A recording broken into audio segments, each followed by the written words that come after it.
They're in the gate.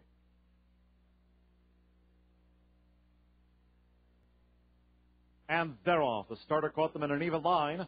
Run for Z, Little Bit Natural, showing a good turn of pace. Toward the inside here, Sharp Bluffer, even Sweet Irene. Another go-round also in the thick of it early. They're well grouped at the end of the first furlong. Sharp Bluffer, the favorites in front.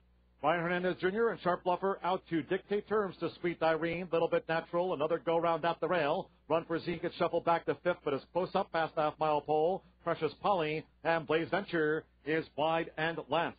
The first quarter for Sharp Bluffer, 22-2. Sharp Bluffer paving the path past the 3 furlong pole. Sweet Irene now upping the ante. So it's Sharp Bluffer and Sweet Irene together as they round the far turn from Little Bit Natural, trying to stay this pace. On the outside, Run for Z the Gray. Another go round. Blaze Venture and Precious Polly is last to make the top of the fairground stretch. Half mile, 47 seconds flat, under a quarter to run. Sweet Irene is forged in front. Sharp Bluffer is in dire straits. Here's Run for Z, who now strikes the top. On the outside, Blaze Venture, then Precious Polly, just above the 16th pole. Run for Z, and Aces cast it on. Blaze Venture now second toward the rail. Sweet Irene battling, but it's Run for Z.